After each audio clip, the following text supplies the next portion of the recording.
कृष्णा, राधे राधे। सभी भक्तों को सादर प्रणाम। आप सभी भक्तों का दिन शुभ एवं मंगलमय हो। आज दिनांक है 13 जून और दिन है शुक्रवार। आज आषाढ़ मास के कृष्ण पक्ष का दूसरा दिन है और द्वितीया तिथि आज दोपहर 3:18 पर समाप्त होगी। इसके बाद से तृतीया तिथि प्रारंभ हो जाएगी और आज शुक्ल योग दोपहर 1:48 तक रहेगा। बाद में ब्रह्म योग प्रारंभ हो जाएगा। 13 जून शुक्रवार को सूर्योदय होगा सुबह 5:44 पर। सूर्यास्त होगा शाम 7:09 पर।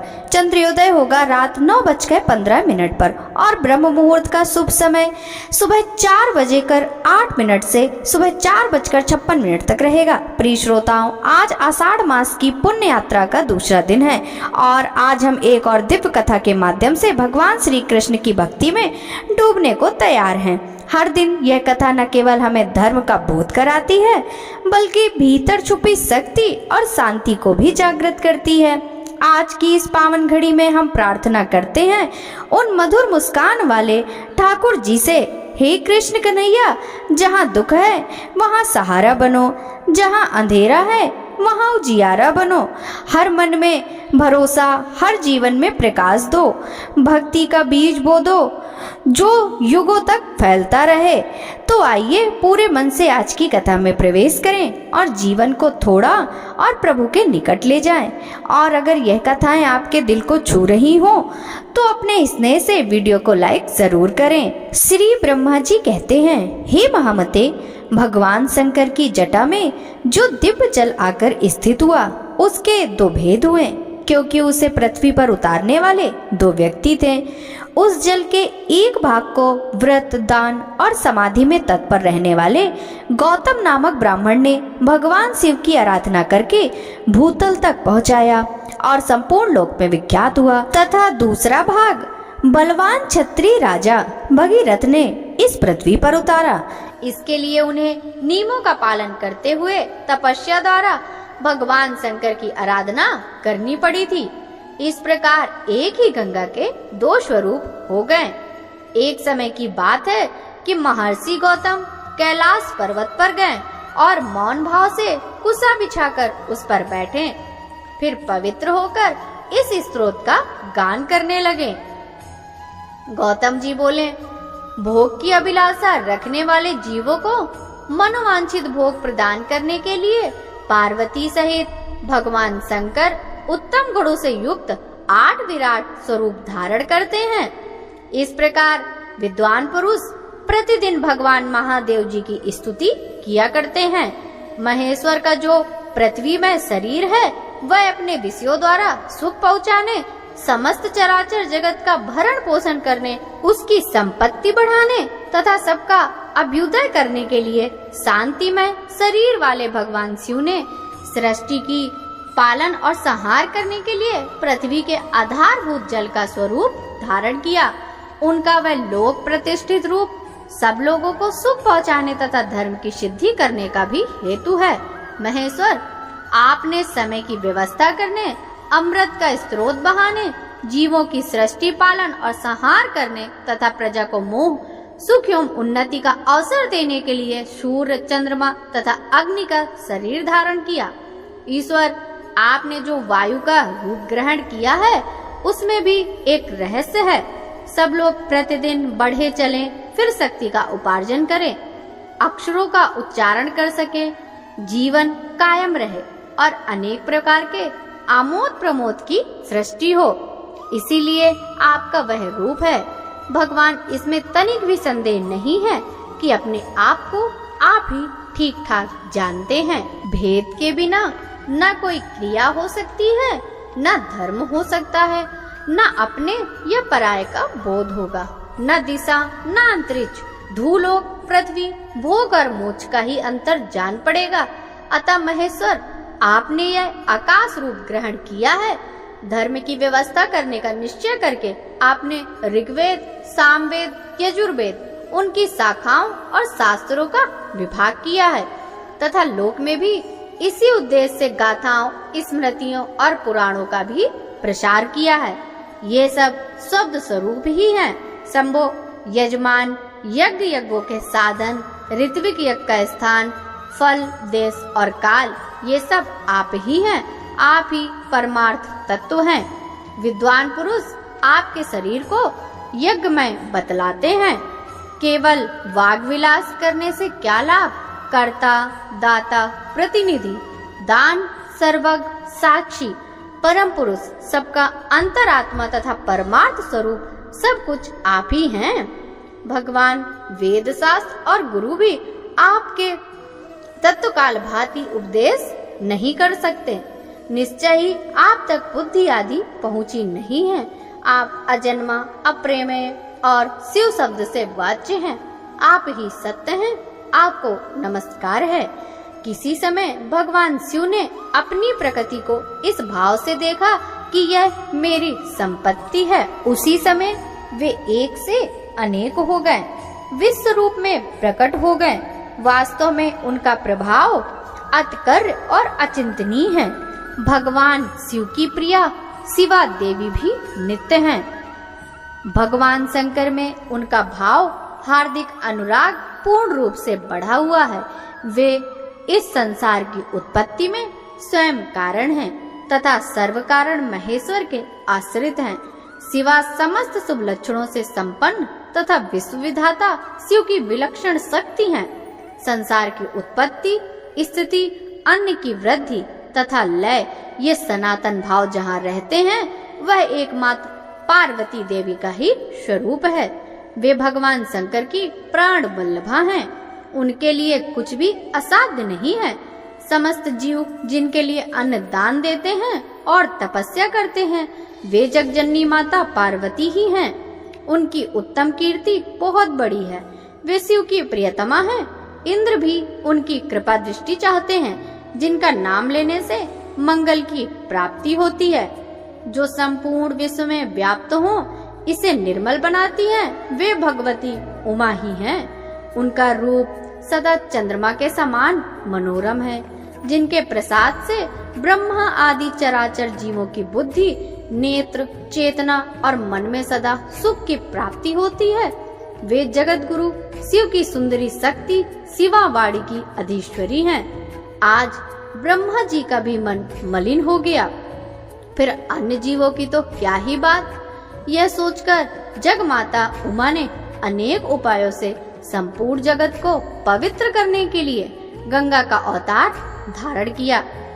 श्रुतियों को देखकर तथा सब प्रमाणों से भगवान शंकर की प्रभुता पर विश्वास करके लोग जो धर्मों का अनुष्ठान करते हैं और उनके फल स्वरूप उत्तम भोग भोगते हैं, यह भगवान सदाशिव की ही विभूति है। वैदिक तथा लौकिक क्रिया, कारक और साधनों का जो सबसे उत्तम एवं प्रिय साध्य है, वह अनादिकर्ता शिव की ही प्राप्ति है, जो सर्वश्रेष्ठ ब्रह्म प्रधान सारभूत और उपासना के योग्य हैं, जिसका ध्यान तथा जिसकी प्राप्ति करके श्रेष्ठ योगी पुरुष मुक्त हो जाते हैं, पुनः संसार में जन्म नहीं लेते। वे भगवान उमापति ही मोक्ष हैं। माता पार्वती, भगवान शंकर जगत का कल्याण करने के लिए जैसे जैसे अपार माया रूप धारण करते हैं, वैसे तुम भी उनके योग्य रूप धारण करती हो। इस प्रकार तुम में पतिव्रत जागृत रहता है। गौतम जी के इस प्रकार स्तुति करने पर वृषभांकित ध्वजा वाले साक्षात भगवान शिव उनके सामने प्रकट हुए और प्रसन्न होकर बोले, गौतम, तुम्हारी भक्ति, स्तुति तथा उत्तम व्रत से मैं बहुत संतुष्ट हूँ। मांगो तुम्हें क्या दूं? जो वस्तु देवताओं के लिए भी दुर्लभ हो, वह भी तुम मांग सकते हो। गौतम ने कहा, जगदीश्वर, समस्त लोगों को पवित्र करने वाली इन पावन देवी को, जो आपकी जटा में स्थित और आपको परम प्रिय हैं, ब्रह्मगिरी पर छोड़ दीजिए। ये समुद्र में मिलने तक सबके लिए तीर्थ रूप होकर रहे। इनके स्नान करने मात्र से मन, वाणी और शरीर द्वारा किए हुए ब्रह्म हत्या आदि समस्त पाप नष्ट हो जाए। चंद्र ग्रहण, सूर्य ग्रहण, अयनारंभ, विष्णुवयोग, संक्रांति तथा वैधृति योग आने पर अन्नपूर्ण तीर्थों में स्नान करने से जो फल मिलता है वह इनके स्मरण मात्र से ही प्राप्त हो जाए। ये समुद्र में पहुँचने तक जहाँ जहाँ जाएं, वहाँ वहाँ आप अवश्य रहें। यह श्रेष्ठ वर मुझे प्राप्त हो तथा इनके तट से 1 योजन से लेकर 10 योजन तक की दूरी के भीतर आए हुए महापात की मनुष्य भी यदि स्नान किए बिना ही मृत्यु को प्राप्त हो जाएं, तो वे भी मुक्ति के भागी हों। ब्रह्मा जी कहते हैं, गौतम की यह बात सुनकर भगवान शंकर बोले, इससे बढ़कर दूसरा कोई तीर्थ ना हुआ तो ना होगा। यह बात सत्य है, सत्य है, सत्य है और वेद में ही निश्चित की गई है कि गौतमी गंगा गोदावरी सब तीर्थों से अधिक पवित्र है। यो कहकर वे अंतर ध्यान हो गए। लोक पूजित भगवान शिव के चले जाने पर गौतम ने उनकी आज्ञा से जटा सहित सरिता में श्रेष्ठ गंगा को साथ ले देवताओं से घिरकर ब्रह्मगिरि में प्रवेश किया। उस समय महाभाग महर्षि ब्राह्मण तथा क्षत्रिय ही आनंद मग्न होकर जय जयकार करते हुए ब्रह्म ऋषि गौतम की प्रशंसा करने लगे। पवित्र एवं संयत चित्त वाले गौतम ने जटा को ब्रह्मगिरि के शिखर पर रखा और भगवान शंकर का स्मरण करते हुए गंगा जी से हाथ जोड़कर कहा, 3 नेत्रों वाले भगवान शिव की जटा से प्रकट हुई माता गंगा, तुम सब अभीष्टों को देने वाली और शांत हो। मेरा अपराध क्षमा करो और सुखपूर्वक यहाँ से प्रवाहित होकर जगत का कल्याण करो। देवी, मैंने तीनों लोकों का उपकार करने के लिए तुम्हारी याचना की है और भगवान शंकर ने भी इसी उद्देश्य की सिद्धि के लिए तुम्हें दिया है, अतः हमारा यह मनोरथ असफल नहीं होना चाहिए। गौतम का यह वचन सुनकर भगवती गंगा ने उसे स्वीकार किया और अपने आप को 3 स्वरूपों में विभक्त करके स्वर्गलोक, मृत्युलोक और रसातल में फैल गई। स्वर्गलोक में उनके 4 रूप हुए, मृत्युलोक में 7 धाराओं में बहने वाली तथा रसातल में 4 धाराएं हुई। इस प्रकार एक ही गंगा के 15 आकार हो गए। गंगा देवी सर्वत्र हैं, सर्वभूत स्वरूपा हैं, सब पापों का नाश करने वाली तथा संपूर्ण अभिष्ट वस्तुओं को देने वाली हैं। वेद में सदा उन्हीं के यश का गान किया जाता है। जिनकी बुद्धि अज्ञान से मोहित है, वे मृत्युलोक के निवासी समझते हैं कि गंगा केवल मृत्यु लोक में ही है, पाताल अथवा स्वर्ग में नहीं है। भगवती गंगा जहाँ तक पहुँचकर सागर में मिली हैं, वहाँ तक वे देवमयी मानी गई हैं। महर्षि गौतम के छोड़ने पर वे पूर्व समुद्र की ओर चली गईं। उस समय देव ऋषियों द्वारा सेवित कल्याणमयी जग माता गंगा की मुनि श्रेष्ठ गौतम ने परिक्रमा की। इसके बाद उन्होंने देवेश्वर भगवान त्र्यंबकम का पूजन किया। उनके स्मरण करते ही करुणा सिंधु भगवान शिव वहां प्रकट हो गए। पूजा करके महर्षि गौतम ने कहा, देव देव महेश्वर, आप संपूर्ण लोगों के हित के लिए मुझे इस तीर्थ में स्नान करने की विधि बताइए। भगवान शिव बोले, महर्षि, गोदावरी में स्नान करने की संपूर्ण विधि सुनो। पहले नांदी मुख श्राद्ध करके शरीर की शुद्धि करो, फिर ब्राह्मणों को भोजन कराएं और उनसे स्नान की आज्ञा लें। तदंतर ब्रह्मचर्य का पालन करते हुए गोदावरी नदी में स्नान करने के लिए जाएं। उस समय पतित मनुष्यों के साथ वार्तालाप न करें। जिसके हाथ, पैर और मन भली भांति संयम में रहते हैं, वही तीर्थ का पूरा फल पाता है। भाव दोष दुर्भावना का परित्याग करके अपने धर्म में स्थिर रहें और थके मांदे पीड़ित मनुष्यों की सेवा करते उन्हें यथायोग अन्न दें। जिनके पास कुछ नहीं है, ऐसे साधुओं को वस्त्र और कंबल दें। भगवान विष्णु की तथा गंगा जी के प्रकट होने की दिव्य कथा सुने। इस विधि से यात्रा करने वाला मनुष्य तीर्थ के उत्तम फल का भागी होता है। गौतम गोदावरी नदी में 2-2 हाथ भूमि पर तीर्थ होंगे। उनमें मैं स्वयं सर्वत्र रहकर सबकी समस्त मनोकामनाओं को पूर्ण करता रहूंगा। सरिताओं में श्रेष्ठ नर्मदा अमरकंटक पर्वत पर अधिक उत्तम मानी गई हैं।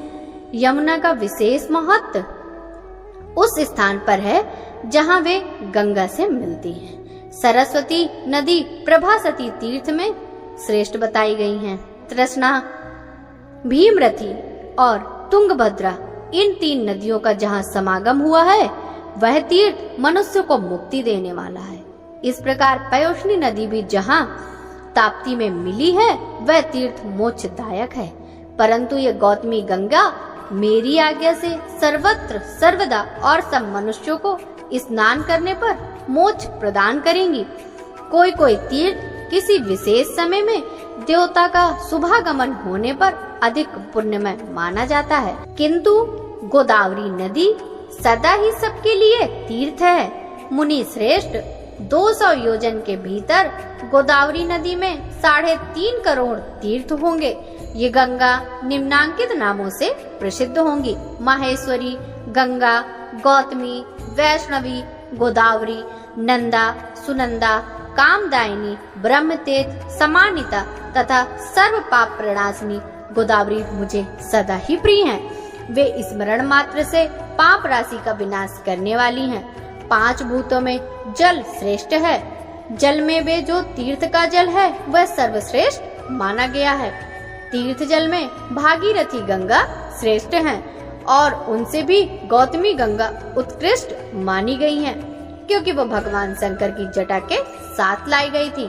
अतः इनसे बढ़कर कल्याणकारी तीर्थ कोई दूसरा नहीं है। मुने स्वर्ग, पृथ्वी और पाताल में भी गंगा सब मनोरथ को पूर्ण करने वाली हैं। ब्रह्मा जी कहते हैं, नारद, इस प्रकार साक्षात भगवान शंकर ने संतुष्ट होकर महात्मा गौतम को गोदावरी का जो महात्मा बतलाया था वही मैंने तुमको सुनाया है। नारद जी ने कहा, सुरश्रेष्ठ, एक ही गंगा के आपने 2 भेद बतलाए हैं। एक तो वह जो गौतम नामक ब्राह्मण के द्वारा लाई गई और दूसरा अंश भगवान शंकर की जटा में ही रह गया, जिसे क्षत्रिय राजा भगीरथ ले आए। अतः उसी का प्रसंग मुझे सुनाइए। ब्रह्मा जी बोले, देवर्षे वैव ईश्वत मनु के वंश में राजा इक्ष्वाकु के कुल में सगर नाम के एक अत्यंत धार्मिक राजा हो गए। वे यज्ञ करते, दान देते और सदा धार्मिक आचार विचार से रहते थे। उनकी 2 पत्नियां थीं। वे दोनों ही पति भक्ति परायणा थीं, किंतु उनमें से किसी को भी संतान न हुई। इसलिए राजा के मन में बड़ी चिंता थी। एक दिन उन्होंने महर्षि वशिष्ठ को अपने घर बुलाया और विधि पूर्वक पूजा करके पूछा, किस उपाय से मुझे संतान होगी। उनकी यह बात सुनकर महर्षि वशिष्ठ ने कुछ काल तक ध्यान किया। उसके बाद राजा से कहा, राजन, तुम पत्नी सहित सदा ऋषि महर्षियों का सेवन करते रहो। और कहकर महर्षि वशिष्ठ अपने आश्रम को चले गए। एक समय की बात है, राजा सगर के घर पर एक तपस्वी महात्मा पधारे। राजा ने उन महर्षि का पूजन किया। इससे संतुष्ट होकर वे बोले, महाभाग, वर मांगो। यह सुनकर राजा पुत्र के लिए प्रार्थना करने लगा। मुनि बोले, तुम्हारी एक पत्नी के गर्भ से एक ही पुत्र होगा, किंतु वह वंशधर होगा, और दूसरी स्त्री के गर्भ से 60,000 पुत्र उत्पन्न होंगे।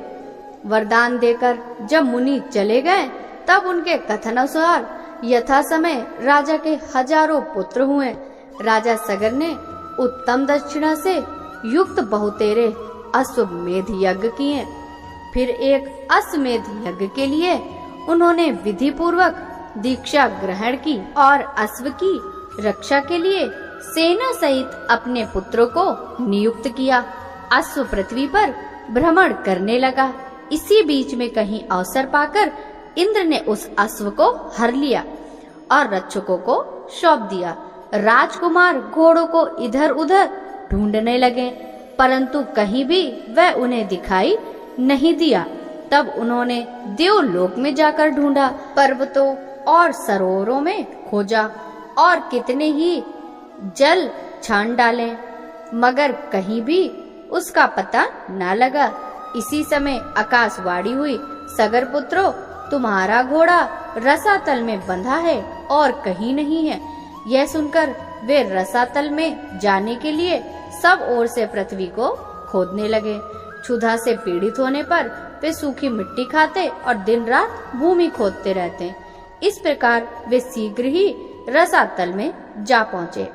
सगर के बलवान पुत्रों को वहां आया सुनकर रक्षक धर्रा उठे और उनके वध का उपाय करने लगे। वे बिना युद्ध किए ही भयभीत हो उस स्थान पर आए जहां महामुनि कपिल सो रहे थे। कपिल जी का क्रोध बड़ा प्रचंड था। रक्षकों ने वह घोड़ा ले जाकर तुरंत कपिल जी के सिराने की ओर बांध दिया और स्वयं चुपचाप दूर खड़े होकर देखने लगे कि अब क्या होता है। इतने में ही सगर के पुत्र रसातल में घुसकर देखते हैं कि घोड़ा बंधा है और पास ही कोई पुरुष सो रहा है। उन्होंने कपिल जी को अस्त्र चुराकर यज्ञ में विघ्न डालने वाला माना और यह निश्चय किया कि इस महापापी को मारकर हम लोग अपने अश्व महाराज के निकट ले चलें। कोई बोले अपना पशु बंधा है, इसे ही खोलकर ले चलें। इस सोए हुए पुरुष को मारने से क्या लाभ। यह सुनकर दूसरे बोल उठे, हम सूरवीर राजा हैं, शासक हैं, इस पापी को उठाएं और क्षत्रियोचित तेज से इसका वध कर डालें। फिर क्या था, वे मुनि को कटु वचन सुनाते हुए लातों से मारने लगे। इससे मुनि श्रेष्ठ कपिल को बड़ा क्रोध हुआ। उन्होंने सगर पुत्र की ओर रोषपूर्ण दृष्टि से देखा और भस्म कर डाला। वे सब के सब जलकर राख हो गए। नारद यज्ञ में दीक्षित महाराज सगर को इन सब बातों का पता न लगा। उस समय तुमने ही जाकर सगर को यह सब समाचार सुनाया। इससे राजा को बड़ी चिंता हुई। अब क्या करना चाहिए, यह बात उनकी समझ में न आई। राजा सगर के एक दूसरा पुत्र भी था जिसका नाम असमंजा था। वह मूर्खतावश नगर के बालकों को उठाकर पानी में फेंक देता था। तब पुरवासियों ने एकत्रित होकर राजा सगर को इस बात की सूचना दी। पुत्र का यह अन्याय जानकर राजा को बड़ा क्रोध हुआ। उन्होंने अपने अमात्यों से कहा, यह असमंजा बालकों की हत्या करने वाला तथा क्षत्रिय धर्म का त्यागी है, अतः इस देश का त्याग कर दे। महाराज का यह आदेश सुनकर अमात्यों ने राजकुमार को तुरंत देश निकाला दे दिया। असमंजा वन में चला गया। अब राजा सगर चिंता करने लगे, हमारे सब पुत्र ब्राह्मण के शाप से रसातल में नष्ट हो गए। एक बचा था, वह भी वन में चला गया। इस समय मेरी क्या गति होगी। असमंजा के एक पुत्र था जो अंशुमान नाम से विख्यात हुआ। यद्यपि अंशुमान अभी बालक था तो भी राजा ने उसे बुलाकर अपना कार्य बतलाया। अंशुमान ने भगवान कपिल की आराधना की और घोड़ा लेकर राजा सगर को दिया। इससे वह यज्ञ पूर्ण हुआ। अंशुमान के तेजस्वी पुत्र का नाम दिलीप था। दिलीप के पुत्र परम बुद्धिमान भगीरथ हुए। भगीरथ ने जब अपने समस्त पितामहों की दुर्गति का हाल सुना तब उन्हें बड़ा दुख हुआ। उन्होंने नृप श्रेष्ठ सगर से विनय पूर्वक पूछा, महाराज उन सब का उद्धार कैसे होगा। राजा ने उत्तर दिया, बेटा यह तो भगवान कपिल ही जानते हैं। यह सुनकर बालक भगीरथ रसातल में गए और कपिल को नमस्कार करके अपना सब मनोरथ कह सुनाया। कपिल मुनि बहुत दूर तक ध्यान करके बोले, राजन तुम तपस्या द्वारा भगवान शंकर की आराधना करो और उनकी जटा में स्थित गंगा के जल से अपने पितरों को भस्म की आप्लावित करो। इससे तुम कृतार्थ होगे, तुम्हारे पितर भी कृत हो जाएंगे। यह सुनकर भगीरथ ने कहा, बहुत अच्छा, मैं ऐसा ही करूँगा। मुनिश्रेष्ठ बताइए मैं कहाँ जाऊँ और कौन सा कार्य करूँ। कपिल जी बोले, नरश्रेष्ठ कैलाश पर्वत पर जाकर महादेव जी की स्तुति करो और अपनी शक्ति के अनुसार तपस्या करते रहो, इससे तुम्हारे अभिष्ट की सिद्धि होगी। मुनि का यह वचन सुनकर भगीरथ ने उन्हें प्रणाम किया और कैलाश पर्वत की यात्रा की। वहां पहुंचकर पवित्र हो बालक भगीरथ ने तपस्या का निश्चय किया और भगवान शंकर को संबोधित करके कहा, प्रभु मैं बालक हूँ, मेरी बुद्धि भी बालक की ही है और आप भी अपने मस्तक पर बाल चंद्रमा को धारण करते हैं। मैं कुछ भी नहीं जानता, आप मेरे इस अनजानपन से ही प्रसन्न होइए। अमरेश्वर, जो लोग वाणी से, मन से और क्रिया से कभी मेरा उपकार करते हैं तथा हित साधन में संलग्न रहते हैं, उनका कल्याण करने के लिए मैं उमा सहित आपको प्रणाम करता हूँ। आप देवता आदि के लिए भी पूज्य हैं। जिन पूर्वजों ने मुझे अपने सगोत्र और समान धर्मों के रूप में उत्पन्न किया और पाल पोस कर बड़ा बनाया, भगवान शिव उनका अभीष्ट मनोरथ करें। मैं बालचंद्र का मुकुट धारण करने वाले भगवान शंकर को नेत्र प्रणाम करता हूँ। भगीरथ के युग कहते ही भगवान शिव उनके सामने प्रकट हो गए। बोले, महामते, तुम निर्भय होकर कोई वर मांगो। जो वस्तु देवताओं के लिए भी सुलभ नहीं है, वह भी मैं तुम्हें निश्चित ही दे दूंगा। यह आश्वासन पाकर भगीरथ ने महादेव जी को प्रणाम किया और प्रसन्न होकर कहा, देवेश्वर, आपकी जटा में जो सरिता हैं, वे गंगा जी विराजमान हैं। उन्हीं ने मेरे पितरों का उद्धार करने के लिए दे दीजिए, इससे मुझे सब कुछ मिल जाएगा। तब महेश्वर ने हंसकर कहा, बेटा, मैंने तुम्हें गंगा दे दी, अब तुम उनकी स्तुति करो।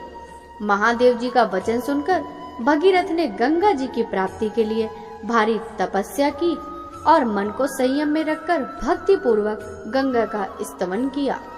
बालक होने पर भी भगीरथ ने अबाल कोचित पुरुषार्थ करके गंगा जी की भी कृपा प्राप्त कर ली।